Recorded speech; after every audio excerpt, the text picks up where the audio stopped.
या वेळेची निवडणूक एकंदरच म्हणजे महाराष्ट्रापुरतं मी बोलू इच्छितो आणि विशेषतः मुंबईपुरतं ते परसेप्शन विरुद्ध इलेक्टोरल मॅनेजमेंट याची निवडणूक आहे। हा मुस्लिम मतदार हा मोदींना पाडण्यासाठी एकगठ्ठा मतदान करणारच आहे किंवा महाराष्ट्रात देशभरात करतोच आहे। ते महायुतीच्या विरोधात महाविकास आघाडीसाठी तो करणारच आहे।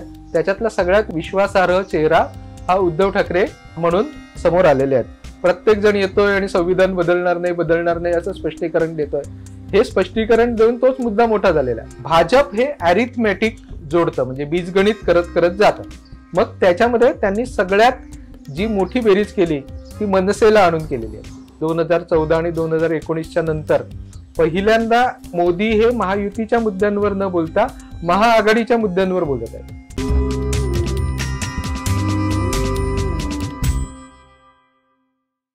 नमस्कार, मी विनायक पाचलक आणि थिंक बँकच्या लोकनामा या विशेष सिरीजमध्ये तुम्हा सगळ्यांचं पुन्हा एकदा मनापासून स्वागत। महाराष्ट्रातली लोकसभा निवडणुकी ही अगदी अंतिम टप्प्यात आली आहे। येत्या सोमवारी शेवटच्या काही जागांवरती मतदान होत आहे आणि या जागांमध्ये महामुंबईचा भाग आहे। महामुंबईमधल्या मुंबईतल्या 6 जागा ठाणे, कल्याण, भिवंडी, पालघर अशा जागांवरती मतदान होत आहे। त्यामुळे मुंबईत नक्की काय घडतंय हे समजून घेण्यासाठी आपल्याबरोबर पुन्हा एकदा आहेत ज्येष्ठ राजकीय पत्रकार, संपादक आणि गेले जवळपास 25 वर्ष ज्यांनी लोकसभा निवडणुका कव्हर केल्यात, विशेषतः मुंबईच्या लोकसभा निवडणुका कव्हर केल्यात असे सचिन परब सर। सर, स्वागत आहे तुमचं। नमस्कार सर, पहिला प्रश्न हाच आहे की शिवसेनेत फूट पडल्यानंतर ची ही पहिली निवडणूक आहे। मध्यंतरी अंधेरीची पोटनिवडणूक झाली पण तिथं उमेदवार दिला नव्हता। महापालिकेची निवडणूक झालेली नाही। त्यामुळं मुंबईकर नक्की कोणाच्या बाजूनं, शिवसैनिक नक्की कोणाच्या बाजूनं, या सगळ्याचे उत्तर आपल्याला या निवडणुकीतनं मिळणार आहेत। काय दिसतंय तुम्हाला ग्राउंडवरती, काय घडतंय मुंबईमध्ये, नक्की काय घडतंय? तू म्हणतोयस तसंच आहे। आता हा पहिला कौल असणार आहे। शिवसेना फुटल्याच्या नंतरची पहिली निवडणूक आहे। म्हणजे महानगरपालिकेची देखील निवडणूक झाली नाही, म्हणजे मुंबई विद्यापीठाच्या सिनेटची देखील निवडणूक झालेली नाही, म्हणजे ती होऊ दिली नव्हती। त्याच्यामुळे पहिल्यांदाच कौल असं म्हणावं लागेल। पोटनिवडणूक झाली, तिकडे भाजपच्या उमेदवारांनी जोरदार तयारी केली होती पण प्रत्यक्षात त्यांनी उमेदवारी अर्जच भरला नाही। ती पूर्ण एकतर्फी निवडणूक झाली। उद्धव ठाकरेंचे या उमेदवार सहज निवडून आल्या, पण तो काही कौल म्हणता येईल अशातला भाग नव्हता। जर उद्धव ठाकरेंच्या वर अन्याय झाला आहे अशी शिवसैनिकांची आणि मुंबईतल्या मतदारांची भावना असेल तर ती पहिल्यांदा व्यक्त करण्याची वेळ, पहिल्यांदा व्यक्त करण्याचा एखादी संधी ही याच निवडणुकीत असणार आहे। त्याच्यामुळे ही निवडणूक फार महत्वाची असेल। मुंबईतला एकूणच मराठी मतदारच नाही फक्त, तर एकंदरच मतदार हा शिवसेनेशी जोडलेला आहे असं आपण वर्षानुवर्ष बघत आलेलो आहे। शिवसेनेकडे एक मोठ्या प्रमाणात मुंबईतलं मतदान सातत्याने पडत आलेलं आहे, ते कोणीच नाकारू शकत नाही। तो मतदार नेमका कशा पद्धतीने या सगळ्याकडे बघतो ते आपल्याला या निवडणुकीतून कळणार आहे। त्याच्यामुळे असली शिवसेना कोणती, नकली शिवसेना कोणती, असं जे सुरुवातीपासून नरेंद्र मोदी म्हणतायत ते खऱ्या अर्थाने या निवडणुकीमध्ये सिद्ध होईल असं मला वाटतं। सर, जसं तुम्ही म्हणालात तसं ज्या पद्धतीनं शिवसेना आणि शिवसैनिक मुंबईमध्ये आहेत, शिवसेनेची मतं आहेत ठाम, त्याच पद्धतीनं भाजपची सुद्धा मतं आहेत। भाजपचा कार्यकर्ता आहे असो ज्यांनी कित्येकदा एकमेकांबरोबर काम केलेलं आहे, कोणी शाखा प्रमुख असेल, कोणी गटप्रमुख असेल, तर ग्राउंडवरती ज्या वेळेला इतके वर्ष एकत्र काम केलेले शाखा प्रमुख, बूथ प्रमुख, कार्यकर्ते एकमेकांसमोर येत आहेत, त्यावेळेला नक्की काय घडतंय? ही फूट ग्राउंडवरती नक्की कशी वर्क होती? मुळात शिवसेनेला फूट ही काही गोष्ट नवीन नाही। म्हणजे याच्यापूर्वी आपण राज ठाकरेंच्या वेळेस बघितलेलं आहे, म्हणजे माझ्या डोळ्यासमोर राज ठाकरेच्या वेळेस बघितलेलं आहे, नारायण राणेंच्या वेळेस बघितलेलं आहे। तर ही फूट शिवसेनेत वारंवार आत्ताच्यातही 3 वेळा तरी पडलेली आहे। भुजबळांच्या वेळचा मी तेव्हा लहान होतो तेव्हा मला प्रत्यक्ष माहित नाही, पण मी माझ्या भागामध्ये ते बघितलेलं आहे। उलट जेव्हा फूट पडते तेव्हा शिवसैनिक अधिक ताकदीने उतरतो असं आत्तापर्यंत दिसलेलं आहे। यावेळेस ते दिसेल की नाही ते आपण बघायला हवं। दुसरं असं की मोठ्या प्रमाणात याच्यापेक्षाही जास्त प्रमाणात राज ठाकरेंच्या बरोबर शिवसेनेची जी संघटनात्मक बांधणी होती त्याला धक्का बसलेला होता। भुजबळांच्या वेळेसही काही प्रमाणात बसला होता, पण तो यावेळेस तसा मुंबईमध्ये, मी मुंबई शहराचं म्हणतोय, ठाणे, भिवंडी, पालघर आणि कल्याण डोंबिवली या मतदारसंघांचं बोलत नाही, मुंबई शहरात तरी त्या संघटनेला काही धक्का बसला आहे असं दिसत नाही. एकनाथ शिंदेंना शाखा प्रमुख तर सोडाच, म्हणजे शाखा प्रमुख धड मिळालेले नाहीतच, पण विभाग प्रमुख जो जवळपास अर्धा लोकसभेचा मतदारसंघ सांभाळतो तो देखील सापडताना नाकी नऊ आले होते. ही वस्तुस्थिती आहे. त्याच्यामुळे ते होणार नाहीये की एकमेकांच्या विरोधात शिवसैनिक बसलेले आहेत, असं होणार नाहीये. हे कुठे होईल, जिकडे आमदार फुटलेले आहेत आणि त्यांच्याबरोबर काही संघटनेची लोक गेलेली आहेत काही प्रमाणात, तिथे फक्त हे घडेल. मात्र भाजपच्या खांद्याला खांदा लावून आतापर्यंतच्या निवडणुका लढवल्या होत्या, त्या एकमेकांच्या विरोधात कशा पद्धतीने बसतात हे बघावं लागेल. पण भाजपच्या विरोधात 2014ला निवडणुका शिवसेनेने लढवलेल्या होत्या, तेव्हा अर्थात फूट पडलेली नव्हती. पण भाजपच्या विरोधातला जो राग आहे तो 2014 पासून आतापर्यंत सातत्याने वाढतच चाललेला आहे. त्याच्यामुळे मनाने शिवसेना आणि भाजप हे 2014 पासून तुटतच आलेले होते. ती उद्धव ठाकरेंच्या 2.5 वर्षाच्या राजवटीच्या काळामध्ये आणखी त्याच्यामध्ये दरी वाढली. आता त्याच्यानंतरच्या 2.5 वर्षात आणखी दरी वाढली. त्याच्यामुळे ही जर म्हणजे आता काल आणि परवा 2 दिवस भाजपचे कार्यकर्ते आणि शिवसेनेचे कार्यकर्ते यांच्यामध्ये राडे झालेले आपल्याला दिसले संध्याकाळ रात्रीच्या वेळेस. आज म्हणजे मतदानाच्या आदल्या दिवशी तर मोठ्या प्रमाणात राडे होतील असं दिसतंय चित्र. तर त्याच्यामुळे ही जर दरी वाढलेलीच आहे ऑलरेडी, त्याच्यामुळे खांद्याला खांदे वगैरे ह्या जुना प्रकार झालेला आहे. मात्र दोघांची संघटना म्हणजे भाजपची संघटना शहरभरात मजबूत आहे आणि शिवसेनेची संघटना तेवढीच मजबूत आहे. त्याच्यामुळे ह्या 2 मजबूत संघटनांमध्ये प्रत्यक्षात मतदार कोण बाहेर काढतो ते जास्त महत्वाचं असणार आहे. कोणाच्या बाजूने सहानुभूतीची लाट आहे किंवा कोणाच्या बाजूने कुठली हवा आहे याच्यापेक्षा प्रत्यक्ष मतदानाच्या दिवशी कोण मतदार आपले बाहेर काढतो याच्यावर सगळं अवलंबून असणार आहे. जसा मुंबईमध्ये शिवसेनेचा मतदार आहे जो गेल्या कित्येक वर्षात कल्टिवेट झालाय, तसा भाजपचा सुद्धा मतदार आहे असं म्हणतात. त्याच्यामध्ये विशेषतः गुजराती मतदार असेल, उत्तर भारतीय मतदार असेल आणि भाजपची सुद्धा संरचनात्मक रचना आहे असं म्हणतात. तर अशा वेळेला जितकी शिवसेना मुंबईमध्ये रुजलेली आहे तितकीच भाजप रुजलेली आहे का? महापालिकेच्या निवडणुकीमध्ये जवळपास कट मतदान झालेलं होतं. तर त्याच्यामुळं या लढाईत भाजपचे मतदार आणि कार्यकर्ते नक्की कशा पद्धतीने ऍक्ट होतात? असं झालंय की 2017ची महापालिकेची निवडणूक आणि आत्ताची परिस्थिती याच्यात खूप पाणी पुलाखालून वाहून गेलेलं आहे.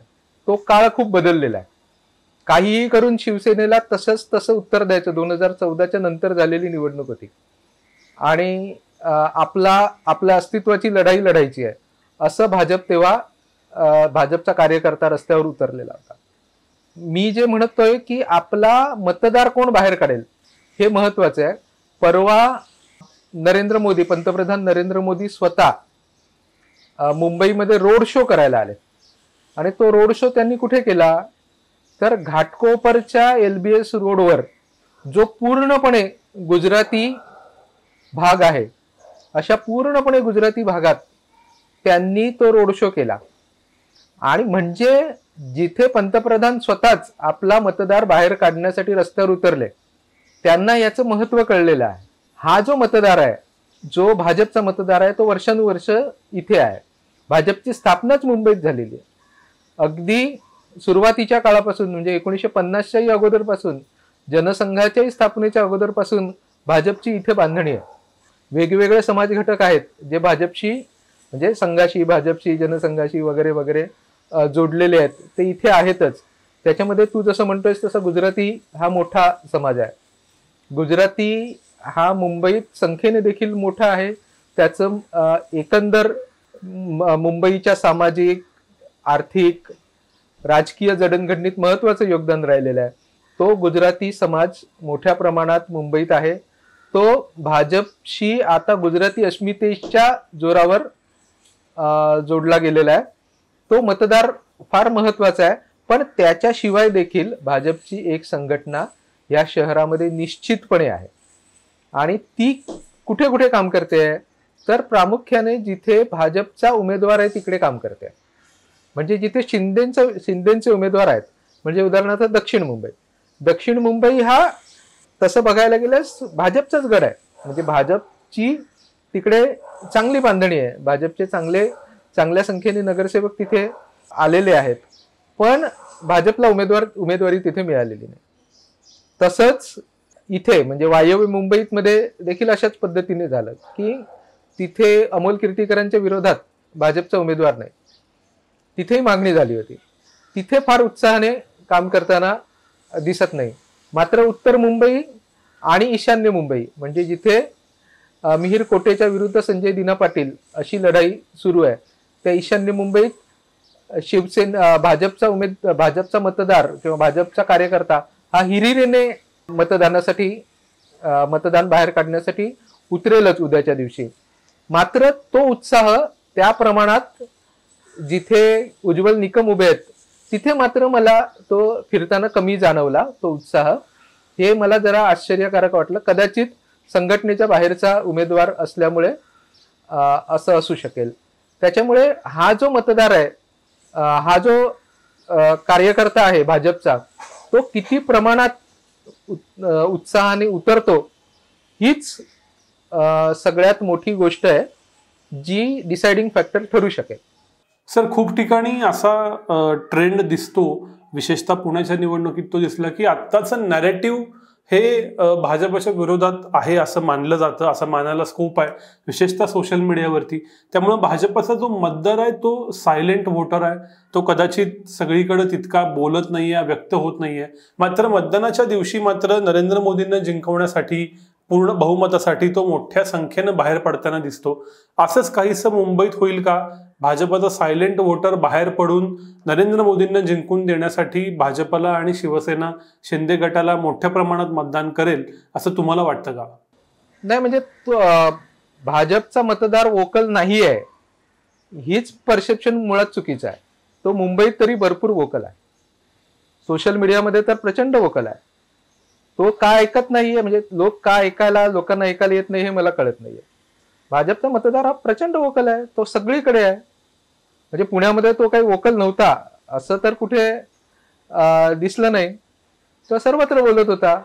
आता त्याच्यापर्यंत लोक पोचत नाहीयेत का काय आहे की मला माहित नाही. म्हणजे पुण्याचाच संदर्भ जर मुंबईत लावायचा झाला तर आपल्याला तो वेगळ्या दृष्टीने बघायला लागेल असं मला वाटतं. तो संदर्भ लावायला हवा. मध्यंतरी एक तो रिपोर्ट आला होता की गरीब आणि श्रीमंतांमधली दरी प्रचंड वाढलेली आहे. म्हणजे गेल्या 100 वर्षात जी गरीब श्रीमंतांमध्ये दरी नव्हती तितकी दरी आता वाढलेली आहे, अशा पद्धतीचा रिपोर्ट आला होता. म्हणजे मुठभर लोकांच्या हातामध्ये मोठ्या प्रमाणात सगळी मालमत्ता किंवा संपत्ती एकत्रित झालेली आहे. हे इंग्रजांच्या काळात देखील नव्हतं, इतकी विषमता आता आहे. हेही थोडीशी जास्त आहे, एक्झॅगरेशन आहे असं आपण म्हणू वाटल्यास. पण आपण फिरताना देखील आपल्याला हे अस्तित्व असलेलं जाणवतं, ही आकडेवारीचं अस्तित्व जाणवतं, या विषमतेचं अस्तित्व जाणवतं. तर गरीब आणि श्रीमंतांमधली दरी, गरीब भोगतोय पण तो वोकल नाहीये. खरं तर त्याला सर्व बाजूने 5 किलो धान्य याच्या पलीकडच्या गरजा आहेत. त्यांना मेट्रो हवी आहे का, त्यांना ज्या चकचकीत रस्ते हवेत का, त्याच्यापेक्षा त्याला नोकरी हवी आहे, चांगली नोकरी हवी, त्याला मुलांना शिक्षण हवं आहे, त्याला इतर ज्या त्याच्या गरजा आहेत त्या पूर्ण करायच्या आहेत. तो अगोदरच्या पेक्षा, म्हणजे जो गरीब आपल्याला जो जुन्या सिनेमांमध्ये दिसतो, कपडे बिपडे फाटलेला, रस्त्यावर बसलेला, घर नसलेला, तसा गरीब नाहीये. हा व्यवस्थित बांधलेल्या चाळींमधल्या घरांमध्ये राहतो. पण त्यांनी स्वतःची दुर्दशा घडताना बघितलेलं आहे, विशेषतः कोरोनाच्या नंतरच्या काळात. आणि मग ही जी विषमता आहे त्याचं प्रतिबिंब निवडणुकांमध्ये दिसतं. ते ग्रामीण आणि शहरी असं महाराष्ट्राच्या इतर भागांमध्ये होताना दिसलं. उलट हा गरीब, हा शेतकरी हा वोकल नाहीये. आपल्याला कसं झालंय की आपल्याला फक्त एकच बाजू ऐकायची सवय झाली अल्गोरिदममुळे, सोशल मीडियाच्या. त्याच्यामुळे आपल्याला असं वाटतं हे वोकल नाही आहेत आणि ते वोकल नाही आहेत. वोकल सगळेच आहेत, आपल्याला ऐकायचंय की ना कोणाचं की नाही हे माहीत नाही. पुण्याच्या निवडणुकीमध्ये विशेषतः हे प्रामुख्याने जाणवलं. गरीब श्रीमंतांमधल्या दरीचं क्लास फाईट असं त्याचं वर्णन काही जणांनी केलं. पण ते मुंबईत घडणार का, तर मुंबईत ही दरी आणखी मोठी आहे. मग तीच मराठी विरुद्ध गुजराती अशी ही दरी आहे. कारण विशिष्ट समाजाच्या हातामध्ये मोठ्या प्रमाणात संपत्ती गेल्या काही वर्षात जाताना बघितलेली आहे. एका गुजराती समाजाचेच 2 मोठे उद्योगपती आहेत, त्यांच्याकडे सगळी संपत्ती कशा प्रमाणात जाते, त्यांची संपत्ती ही किती पट, 100 पट वगैरे वगैरे काहीतरी वाढते. इथे असणारे सगळेच्या सगळे एकामागोमाग एक मोठे श्रीमंत होत जाणारे सगळे बिल्डर आणि डेव्हलपर हे गुजराती मारवाडी समाजाचेच का असतात. असे सगळे प्रश्न या मुळातल्या विषमतेच्या दरीतून आलेले प्रश्न आहेत. त्याच्यामुळे या सगळ्याकडे हा जो आक्रोश आहे सर्वसामान्य माणसाचा, या दृष्टीने देखील बघायला पाहिजे. हे आज फिरताना जाणवतं. हा दोन्हीकडचे लोक सारखेच वोकल आहेत. म्हणजे आज तुम्ही मराठी भागांमध्ये गेलात तर तो देखील तसाच वोकल आहे. गुजराती तर प्रचंड वोकल आहे आज. फक्त आपलं एकमेकांच्यात मिसळणं, जाणं येणं हे दिसत नाहीये असं मला वाटतं. सर, तुम्ही वेगवेगळे मुद्दे मांडलेत. मुंबईची निवडणूक ज्या मुद्द्यांवर होतीये ते हेच सगळे मुद्दे आहेत का अजून काही मुद्दे आहेत की ज्याच्यावरती मुंबईतली निवडणूक लढवली जाते? आणि असं म्हणतात की जो मुंबईचा ट्रेंड असतो तो देशाचा ट्रेंड असतो. 2009, 14, 19च्या निवडणुकीनं ते दाखवून दिले. अशा वेळेला मुंबई हा जर का मिनी भारत असेल तर ज्या मुद्द्यांचा तुम्ही उल्लेख केलात हेच मुद्दे भारतभर आहेत का? आणि मग मुंबई जो ट्रेंड दाखवेल तोच ट्रेंड भारतात राहील असं तुम्हाला वाटतं का? मला माहित नाही की हे देशातले सगळे मुद्दे आहेत की नाही, माझा तेवढा अभ्यास नाही. किंबहुना महाराष्ट्रातले देखील हे सगळे असे मुंबई सारखेच मुद्दे आहेत का हे देखील मला खरंच सांगता येणार नाहीये. पण मुंबईचा कल जर बघायला गेला तर तो काही एका बाजूला गेलेला असेल. म्हणजे 2009ला तो पूर्णपणे एका बाजूला झुकलेला होता, म्हणजे तो पूर्णपणे काँग्रेसकडे झुकलेला दिसला. 2014 आणि 2019ला तो पूर्णपणे भाजपकडे झुकलेला दिसला. तसं आता दिसेल असं मला तरी वाटत नाहीये. तो 50-50% इकडे तिकडे असेल कदाचित. म्हणजे 6 मतदारसंघ आहेत, त्याच्यातले 3-3 किंवा 4-2 अशी विभागणी झालेली मला दिसते. आणि त्याच्यावरून जर शीतावरून भाताची परीक्षा करायची, जर मुंबई ही मिनी इंडिया आहे तर त्याच्यावरून पूर्ण देशाचं चित्र आपण असंच म्हणजे सहज म्हणून तपासायचं झालं तर देशात देखील अशाच पद्धतीची परिस्थिती राहील. पूर्णपणे एकाच्या बाजूला कौल गेलेला आहे मागच्या वेळेसारखा, 2019 सारखा असं मुंबईत तरी दिसणार नाही. आणि कदाचित त्याचं प्रतिबिंब देशभर दिसू शकेल. मुंबईतले जे महत्वाचे प्रश्न आहेत ते वेगवेगळ्या पद्धतीचे प्रश्न आहेत असं मला वाटतं. पण त्या प्रश्नांच्या आधारावर निवडणुकांमध्ये काय घडतंय, तर या वेळेची निवडणूक एकंदरच म्हणजे महाराष्ट्रापुरतं मी बोलू इच्छितो आणि विशेषतः मुंबईपुरतं, ते परसेप्शन विरुद्ध इलेक्टोरल मॅनेजमेंट याची निवडणूक आहे. म्हणजे परसेप्शन हे पूर्णच्या पूर्ण महाविकास आघाडीच्या बाजूनी आहे. कोणाला काहीही वाटू दे, कोणाला काहीही याच्यात पूर्वग्रह दिसू देत, पण वातावरण फिरताना हे महाविकास आघाडीच्या बाजूने दिसतं, महायुतीच्या विरोधात दिसतं. मग ते कोणाच्या विरोधात आहे, तर भाजपच्या विरोधात आहे, राज्य सरकारच्या विरोधात आहे. राज्य सरकारने म्हणजे भाजपनी जी शिवसेना आणि राष्ट्रवादी यांच्यामध्ये जी फूट पाडली त्याच्या विरोधात आहे. फडणवीस या व्यक्तीच्या विरोधात आहे किंवा मोदी या व्यक्तीच्या विरोधात आहे. हे वेगवेगळ्या पर्सेंटेजमध्ये वेगवेगळ्या ठिकाणी असेल, पण वातावरण हे महायुतीच्या विरोधात आहे. तर हे परसेप्शन एका बाजूला आहे. म्हणजे परसेप्शन ही ताकद महाविकास आघाडीची आहे. आणि दुसऱ्या बाजूला हे सगळं लक्षात आल्याच्या नंतर, विशेषतः 2 फेऱ्यांच्या नंतर महायुतीने जोरात प्रयत्न केलेले आहेत. आणि मग आपण कुठे कुठे चुकतोय, कुठे कमी पडतोय याच्यावर काम करून इलेक्टोरल मॅनेजमेंट ते साम दाम दंडभेद योग्य मार्गाने देखील त्यांनी खूप चांगले प्रयत्न केलेले आहेत. म्हणजे हे आपल्याला बिलकुलच नाकारता येणार नाहीये की त्यांनी केलेली मेहनत ही प्रचंड आहे. त्यांनी आपलं सर्वस्व पणाला लावलेलं आहे. भाजपने पुढच्या 4 विशेषतः म्हणजे शेवटच्या 2 फेऱ्यांमध्ये आणि शेवटच्या 2 दिवसात परसेप्शनवर विजय मिळवण्याचा प्रयत्न केलेला आहे. आणि ते यशस्वी ठरतंय की मुळातला जो असंतोष आहे तो यशस्वी ठरतोय हे आपल्याला बघायला लागेल. पण असं आहे की अनेक ठिकाणी ती जी वर केलेली उपाययोजना आहे, म्हणजे मुळात झालेल्या जो असंतोषाचा जखम आहे किंवा रोग आहे असं शरीरात फैलावलेला असं आपण म्हणूया, त्याच्यावर जी उपाययोजना केलेली आहे, उपचार केलेले आहेत ते यशस्वी ठरतायत हे आपल्याला बघावं लागेल. पण मुळात तो रोग किती पसरलेला आहे याच्यावर सगळे निकाल अवलंबून असणार आहेत. जर तो फारच पसरलेला असेल तर या 2-4 टाके घातल्याने किंवा मलमपट्टी केल्याने काही होणार नाहीये. पण जर तो तेवढा फैलावलेला नाही आणि त्यांनी त्याच्यावर उपचार केलेले आहेत वेळीच लक्षात येऊन, तर मात्र ही लढाई वाटते तितकी म्हणजे मला तरी असं वाटतंय की ती दोन्ही बाजूनी विभागली जाईल आणि पूर्ण एका बाजूला असलेलं मताचा कौल या निवडणुकीत दिसेल असं मला वाटत नाही.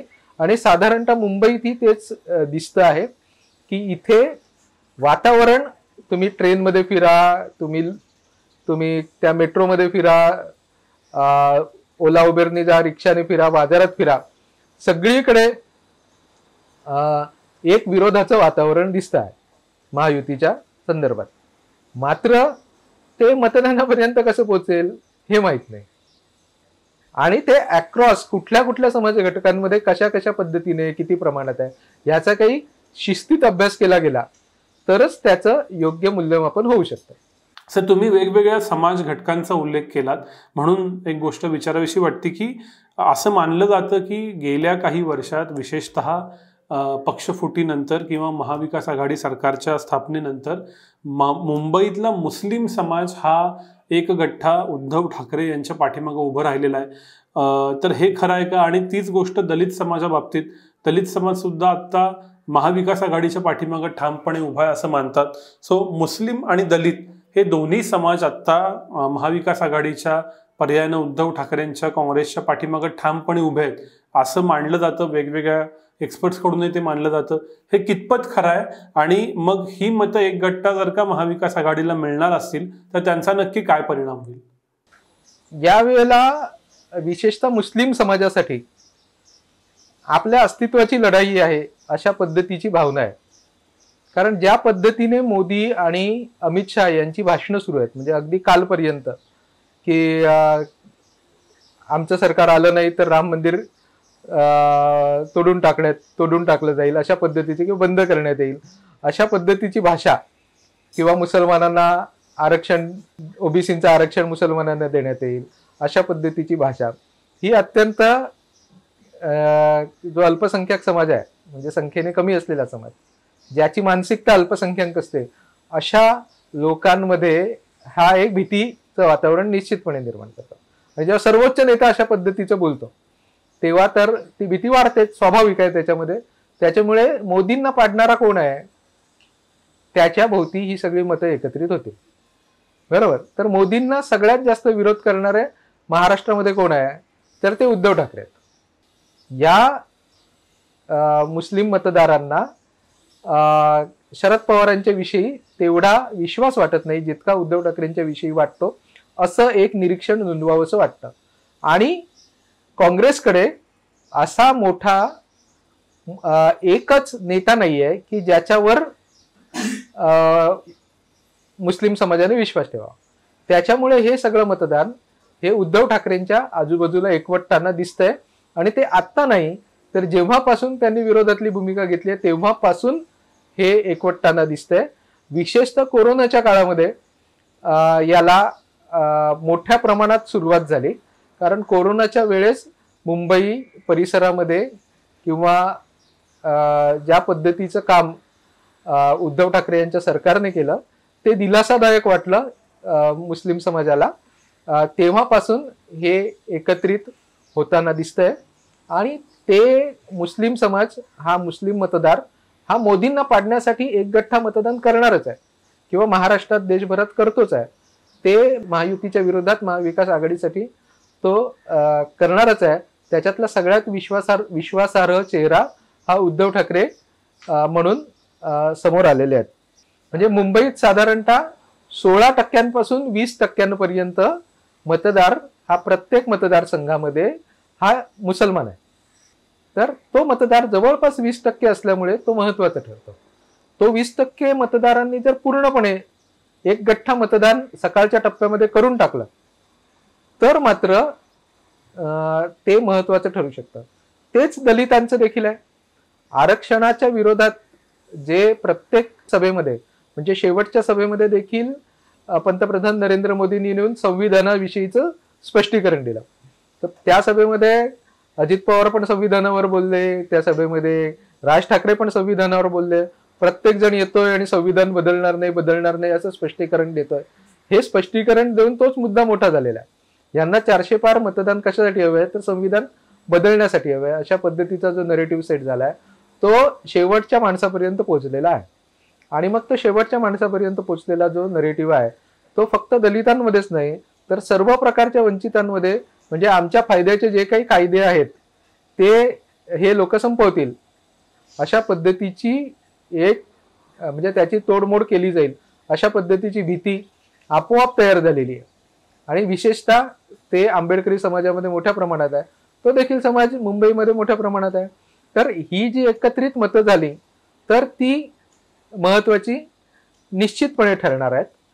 मात्र त्याची रिॲक्शन होईल का मुंबईमध्ये, म्हणजे मुसलमान उतरले आता आपण त्याच्यासाठी लगेच उतरूया, हे कितपत होतंय आणि ते सांगून भाजपवाले आपला मतदार कशा पद्धतीने बाहेर काढतायत हे देखील आपल्याला बघावं लागेल.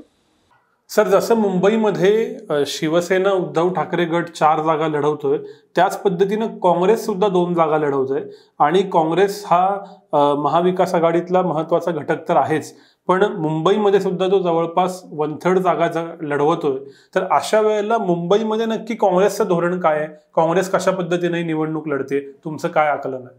काँग्रेसचा एक निश्चित मोठा मतदार मुंबईवर आहे. जर खरंच कोण वोकल नसेल तर तो काँग्रेसचा मतदार आहे मुंबईमध्ये, आणि तो कधीच वोकल नसतो. म्हणजे तो मुंबईमध्ये दिसतही नाही, तो कुठल्या प्रचार सभांमध्ये दिसत नाही, तो प्रचार करताना दिसत नाही, मात्र त्याचं मतदान असतं. मनसेपेक्षाही जास्त मतदान हे मुंबईमध्ये काँग्रेसचं आहे. काँग्रेसचे नगरसेवक निवडून येतात सातत्याने, त्यांचे स्वतःचे काही पॉकेट्स आहेत, त्यांचे आमदार निवडून येतात. तर या मतदारसंघांमध्ये, ज्या 2 मतदारसंघांमध्ये वर्षा गायकवाड आणि दुसरीकडे भूषण पाटील असे 2 मतदार आहेत. यावेळेचं एक वैशिष्ट्य असं आहे की महाविकास आघाडीचे 6च्या 6 उमेदवार हे मराठी आहेत. हे असं पहिल्यांदाच घडलेलं आहे की एका पूर्ण आघाडीचे सगळेच्या सगळे उमेदवार हे मराठी आहेत. हे असं पहिल्यांदाच घडलेलं आहे. तर काँग्रेसचे दोन्ही उमेदवार हे मराठी आहेत. आणि जर काँग्रेस अधिक शिवसेना असं गणित जर फिट बसलं तर काँग्रेसच्या देखील म्हणजे 2 पैकी निदान वर्षा गायकवाड यांची सीट निघू शकते. आणि भूषण पाटील जे बिलकुलच स्पर्धेत नाही आहेत, म्हणजे तुला त्यांचं नावही आठवलं नाही, ते देखील केंद्रीय मंत्र्यांच्या विरोधात उतरलेले आहेत. तर ते भूषण पाटील देखील आता लढतीत आलेले आहेत. म्हणजे ते जिंकतील असं कोणी म्हणणार नाही, पण ते मार्जिन जे गेल्या वेळेस उत्तर मुंबईतलं 4.5 लाख होतं ते कमी करून लाखाच्या आतमध्ये आणतील अशी परिस्थिती आता दिसते आहे. सर, तुम्ही या उत्तरात मनसेचा उल्लेख केलात. मनसेनं महायुतीला बिनशर्त पाठिंबा दिलाय. गेल्या काही निवडणुकांमध्ये मनसेची स्वतःची काही हक्काची मतं मुंबईत आहेत असं दिसून आलेलं आहे. अशा वेळेला राज ठाकरेंनी मनसेनं महायुतीला पाठिंबा देणं याचा मुंबईवरती नक्की काय परिणाम होणार आहे? ठाकरेंच्या विरुद्ध ठाकरे किंवा मोदींच्या बरोबरीनं ठाकरे अशी काही लढाई लढायला याचा फायदा होतोय का? नक्की मनसे फॅक्टर महायुती बरोबर जाणं मुंबईत कसं वर्क करते आता? भाजप हे अरिथमेटिक जोडतं, म्हणजे बीजगणित करत करत जातं असं साधारणतः या निवडणुकीमध्ये आपल्याला दिसून आलं. की प्रत्येक छोटा छोटा छोटा छोटा समाजगट नेता जोडत जायचा. हे गणित भाजपनी या निवडणुकीमध्ये केलेलं दिसतं. मुंबईमध्ये देखील त्यांनी ते केलं. त्यांना दिसलं की बाबा दक्षिण मुंबई निघत नाही आहे, तर दक्षिण मुंबईमध्ये त्यांनी मिलिंद देवरांना जोडलं. त्यांना दिसलं की बाबा वायव्य मुंबई निघत नाही आहे म्हणजे अमोल कीर्तीकरांची, त्यांनी तिकडे संजय निरुपमना जोडलं. तर संजय निरुपम ही तर मोठी नावं झाली, पण त्याच्याशिवाय देखील छोटी छोटी नावं म्हणजे शशांक राव नावाचे एक म्युन्सिपल कामगारांचे छोटेसे नेते आहेत, ते समाजवादी बॅकग्राऊंडवरून आलेले आहेत. त्यांना देखील त्यांनी त्या मतदारसंघामध्ये जोडून घेतलं. त्यांनी वेगवेगळे छोटे मोठे नेते जोडत जोडत जोडत जोडत आपली बेरीज वाढवण्याचा प्रयत्न केलेला आहे. हे पूर्ण मुंबईभर केलेलं आहे. आपल्याला लक्षात येणार नाही इतकी ही बेमालूम बेरीज करत करत त्यांनी नेलेली आहे. आपली रेष वाढवण्याचा त्यांनी प्रयत्न केलाय, कारण त्यांना दिसलं की वातावरण आपल्या विरोधामध्ये. मग त्याच्यामध्ये त्यांनी सगळ्यात जी मोठी बेरीज केली ती मनसेला आणून केलेली आहे. मनसेची काही लाख मतं आज मुंबईमध्ये आहेत. ती मतं जर मिळाली आपल्याला तर आपली बेरीज वाढू शकतात आणि काही मतदारसंघ आपल्याकडे फिरू शकतात. विशेषतः मराठी आणि अमराठी हे जे द्वंद्व किंवा भांडण मुंबईभर दिसतंय त्याला काही प्रमाणात चाप बसू शकतो, असं देखील त्याच्या मागे उत्तर होतं. शिंदेंना विरोधात आणून मुंबईमध्ये तरी काही फायदा होत नाही हेही त्यांना दिसलं. त्याच्यामुळे त्यांनी उद्धव ठाकरे विरुद्ध राज ठाकरे असा देखील सामना लावण्याचा प्रयत्न राज ठाकरेंना आणून केलेला आहे. आज मोदी आणि राज ठाकरे यांना एकत्र एका मंचावर आणून त्यांनी तो मेसेज पूर्ण मुंबईवर दिलेला आहे. या सगळ्याचा किती फायदा होईल हे आपल्याला बघावं लागेल. कारण मला जितकं दिसतंय की मागच्या 2017च्या महानगरपालिकेमध्ये 2 नंबरचे जे मनसेचे उमेदवार होते ती देखील मंडळी आज मनसेच्या बरोबर नाही आहेत. म्हणजे नेते तर सोडाच, पण नगरसेवक पण सोडाच, पण मागच्या वेळेला जी 2 नंबरला आलेली कार्यकर्ता मंडळी होती ती देखील उद्धव ठाकरेंच्या शिवसेनेबरोबर आलेली दिसली आहेत मला तरी मोठ्या प्रमाणात. तर हा जो कार्यकर्ता आहे तो कितपत मनसेबरोबर टिकून आहे, तो या वेळेला मराठी गुजराती असं बायनरी झालेलं असताना वातावरण त्याच्यामध्ये तो मराठी बरोबर राहील की गुजराती म्हणजे भाजप बरोबर जाईल. राज ठाकरेंनी याच्यापूर्वी घेतलेली मोदींच्या विरोधातली भूमिका हेही अडचण आहे त्यांना आता कन्व्हिन्स करण्यामागे. आणि मुळात मतदार शिवसेनेचा असो किंवा मनसेचा असो तो अँटी एस्टॅब्लिशमेंट मानसिकतेचा असतो. त्यांना जे प्रस्थापित लोक आहेत म्हणजे सत्तेतले प्रस्थापित आहेत त्यांच्या विरोधात जायला जास्त आवडतं. तर अशा पद्धतीत मनसेचा मतदार किती शिफ्ट होईल. पण आपल्याला हे पण लक्षात यायला पाहिजे की मनसेचा जो नवीन वोटर आहे तो उद्धव ठाकरेच्या विरोधी मानसिकतेतून घडलेला आहे. उद्धव ठाकरेंच्या तो कदाचित भाजपच्या बरोबर नवा मतदार आहे, तो जाऊ शकतो. पण हे किती प्रमाणात शिफ्ट होऊ शकेल जे काही लाख मतदान आहे याच्याबद्दल मी थोडासा साशंक आहे. हा एक छोटासा प्रश्न मुंबईत नक्की तो कसा इम्पॅक्ट करेल माहित नाही, पण पहिल्या काही फेजेसमध्ये असं लक्षात आलं की चिन्हांमध्ये लोकांचं कन्फ्युजन होतंय. मूळ चिन्ह हे शिवसेनेच्या शिंदे गटाला गेलेलं असल्यामुळं ज्यांना कदाचित चिन्ह पोचलेलं नाही ते कन्फ्युजन मधून धनुष्यबाण दाबतील असं वाटतं का. आणि मूळ चिन्ह नसणं याचा परिणाम हा महाविकास आघाडीला नक्की कसा भोगावा लागेल. हा, मुंबईत तरी तो काही फार महत्वाचा मुद्दा आहे असं मला वाटत नाही.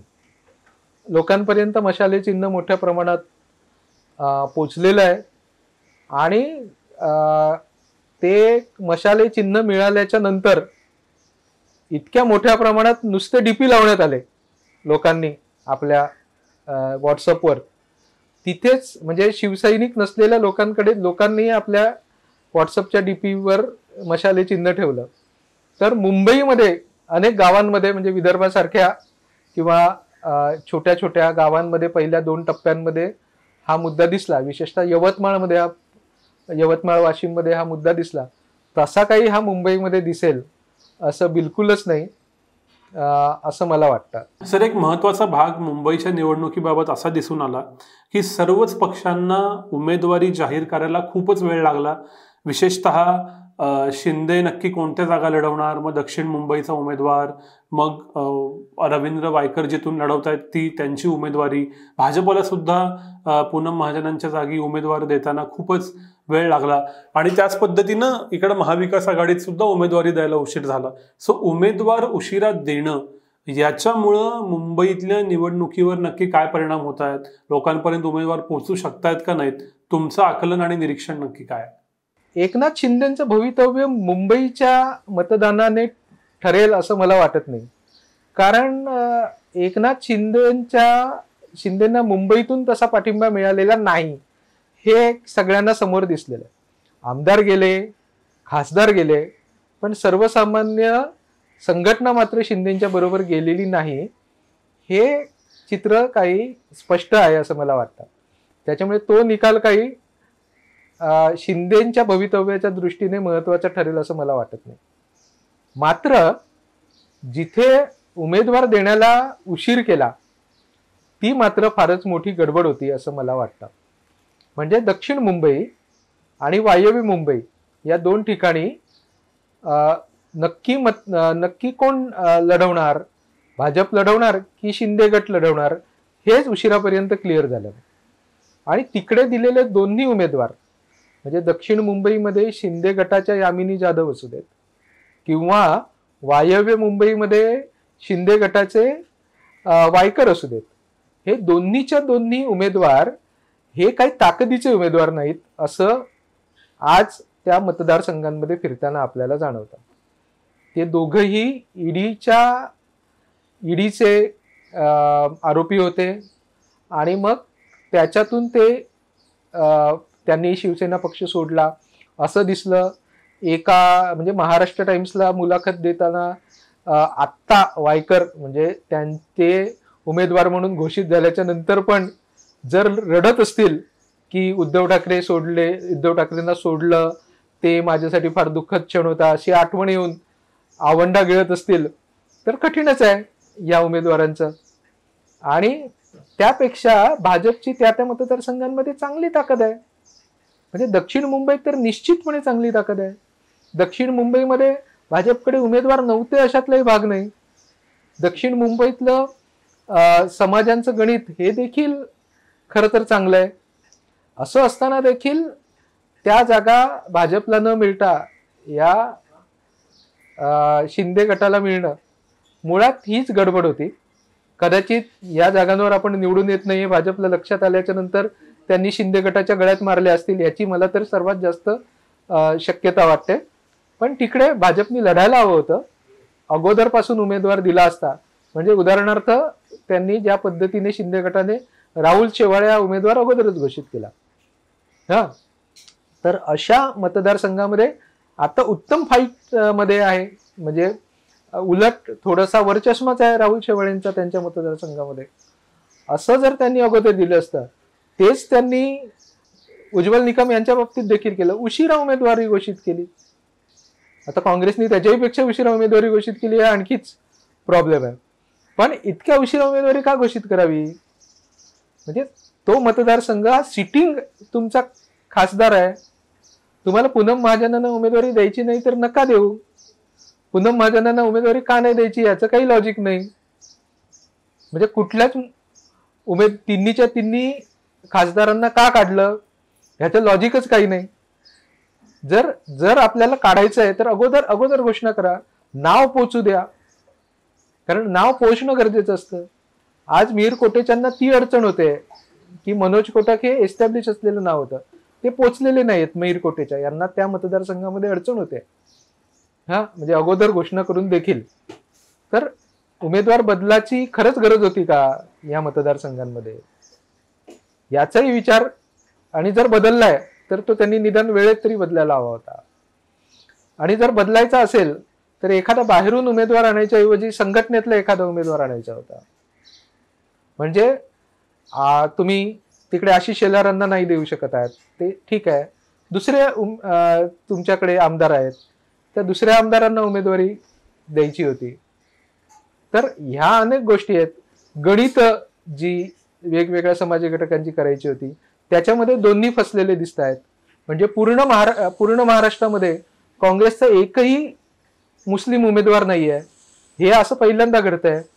मागच्या वेळेला भाजपचे 3 ब्राह्मण खासदार होते, यावेळेला फक्त एकच उमेदवार ब्राह्मण आहे. ही गणित कशी चुकवलेली आहेत यांनी, हे काही माझ्या लक्षात येत नाहीये.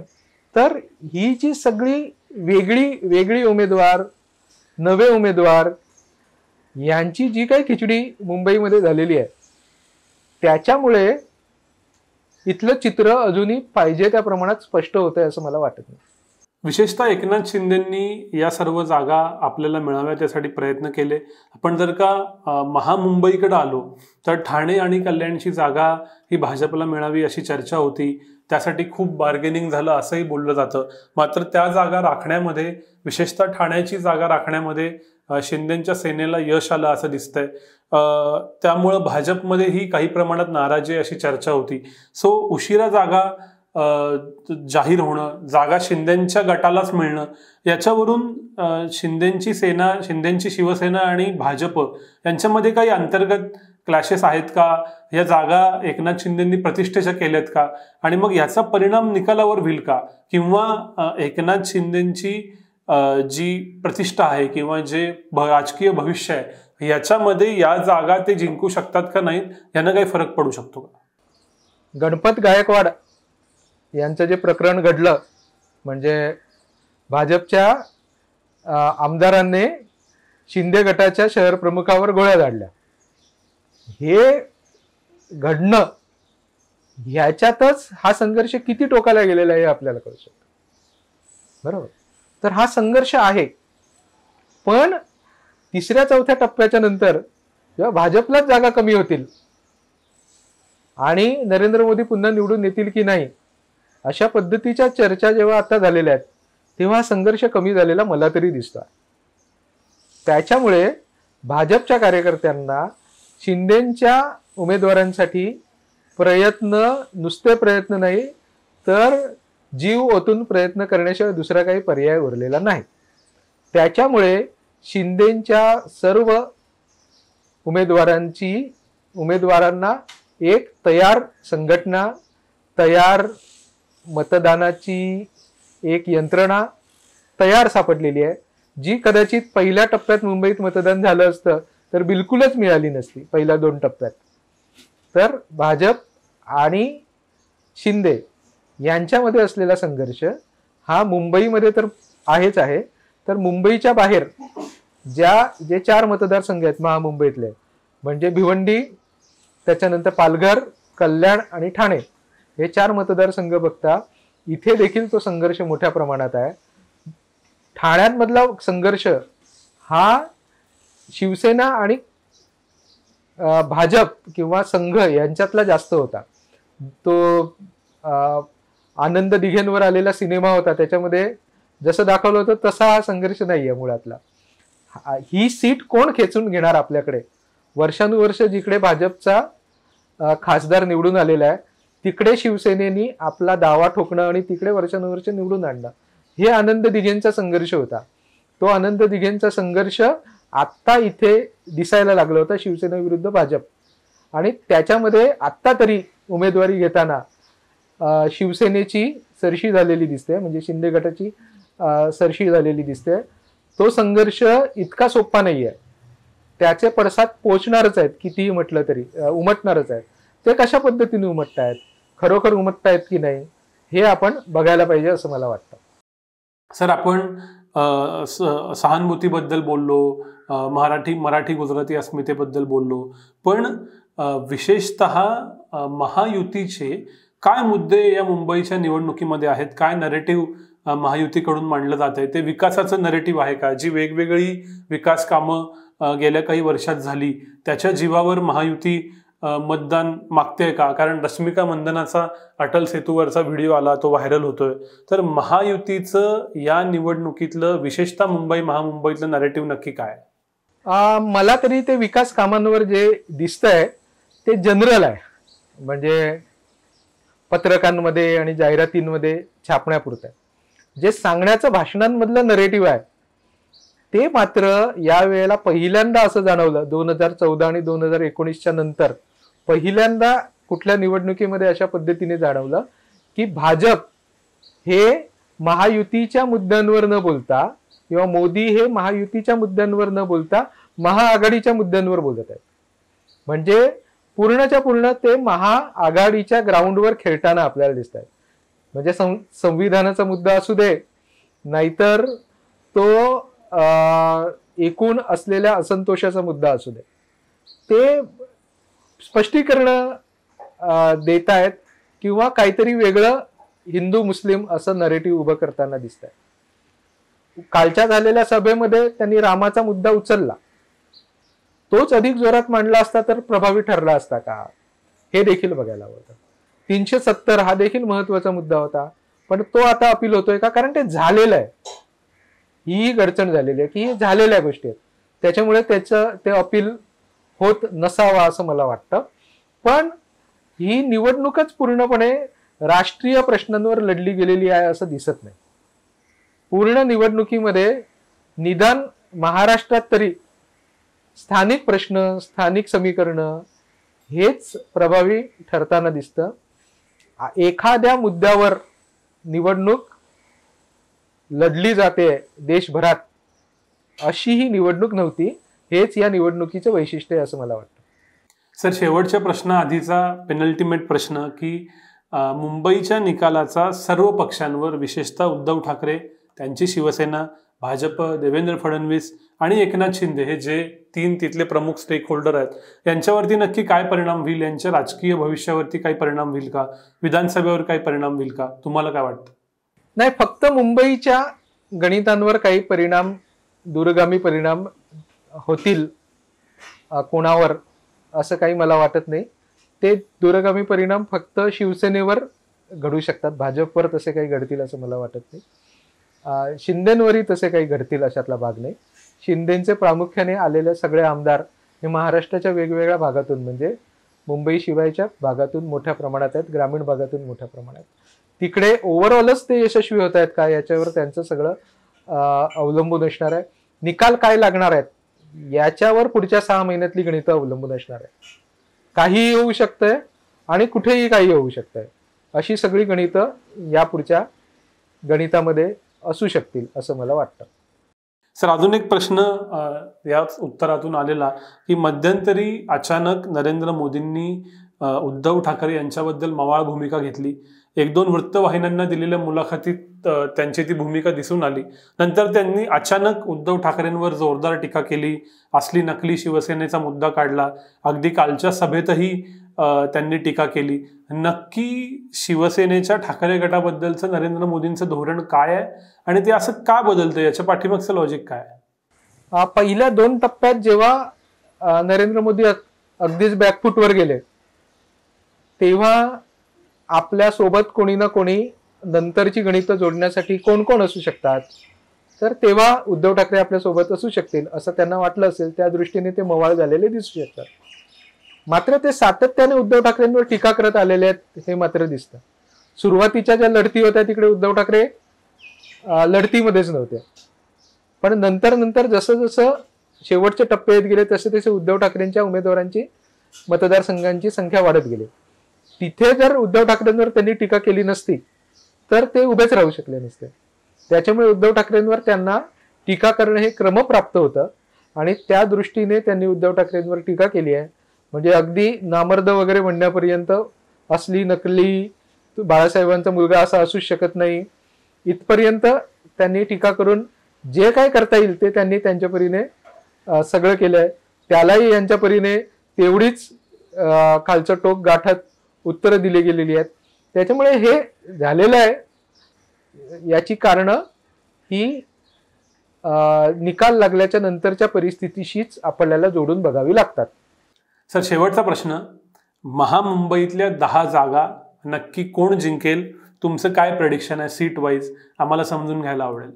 आपण जर मुंबईचा विचार केला, म्हणजे मुंबईच्या 6 जागांचा विचार केला तर 3 जागांचा निकाल मला स्पष्ट दिसतोय.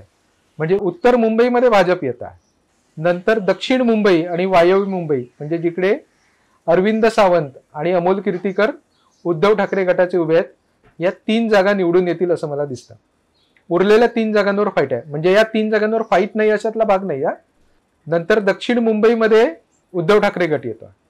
नंतर वायव्य मुंबई म्हणजे जिथे अमोल कीर्तीकर विरुद्ध रवींद्र वायकर अशी लढत होते, तिकडे उद्धव ठाकरे निवडून येतील. म्हणजे उद्धव ठाकरे गट निवडून येईल असं मला वाटतं. ह्या 3 जागा मला क्लिअर सुटतायत, निघतायत असं दिसतं.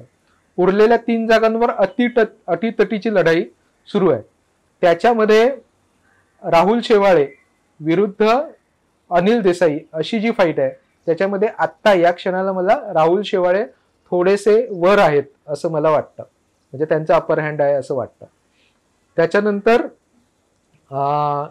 वर्षा गायकवाड आणि उज्ज्वल निकम या लढाईत वर्षा गायकवाड पुढे आहेत असं माझं आकलन आहे. जी 6वी लढाई आहे ईशान्य मुंबईची, तिथे खरं तर गणित अरिथमेटिक ही सगळीच्या सगळी मिहीर कोटेचांच्या बाजूने आहे. पण तिथे अटीतटीची लढाई आहे असं मला वाटतं. तिथे संजय दिना पाटील की हे मला कळत नाहीये.